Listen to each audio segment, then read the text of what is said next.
that he is. He always had a lot to say on the field. Always got a lot to say, mate.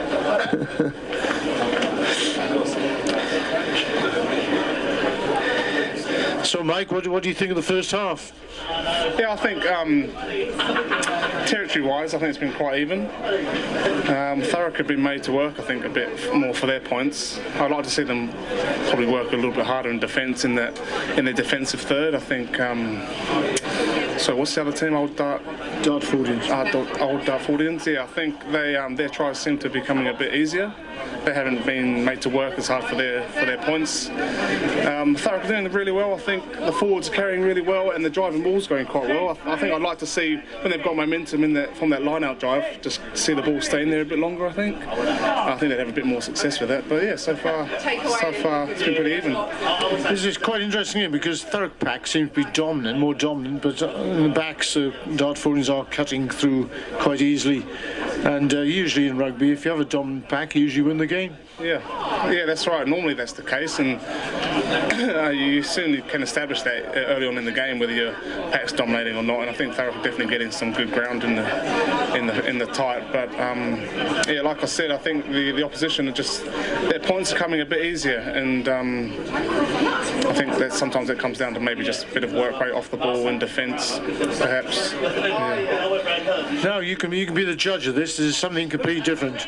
International scrum halves. Now, my son and I, we have debates over the breakfast table, him being a scrum half himself, and we talk about who's the greatest scrum half ever. Now, he's talking to me, and I was at Cardiff College with Gareth Edwards, who was known as the greatest rugby player ever. Of course, the All Blacks have had Aaron Smith, there's Justin Marshall, some great scrum halves over the years, but now we have the emergence of Antoine Dupont of France. What's your impression? Yeah, I think Dupont for the neutral is quite easy to watch, isn't he? Dupont, he's quite magical. It seems to be anything you ask of him, he can do. He can kick off the right, he can kick off the left, he can see things under pressure. Whether it's a pop pass or whether it's a cross-field kick, he just manages to pull it off, doesn't he? So I think he's quite impressive, and I don't think we've seen a player of his talents for quite some time. He's got such great power as well, isn't he? That famous tackle where he lifted the player off the field, and of course he won the Olympic 7, so he must be a phenomenal player. It's very difficult to sort of compare generations. I don't think you can ever compare physicality. Today people are completely different genetically, they're built differently, but I think you can discuss skills. And what I say about Gareth Edwards always is look at the 1971 Lions tour in New Zealand. There were Gilbert leather match balls, it was muddy, it was wet, yet his passes were pinpoint perfect to Barry John. I think you can compare skills. Pace possibly as well, but we have more powerful athletes nowadays. So who do you think the world's greatest player is ever? There's a good question for you. Remember, you got Uncle Joe there. My opinion, I couldn't look much further than Dan Carter, I don't think. That Lions tour 2007, I was only a young fella then, but I think that's the most complete performance I've ever seen as a rugby fan. Yeah, that'd be my opinion, Daniel Carter. Yeah, Daniel Carter, of course, another person who played 12 and 10 like yourself, and I remember when you first went to New Zealand, you met him, in awe of the great man, but he's a lovely man as well.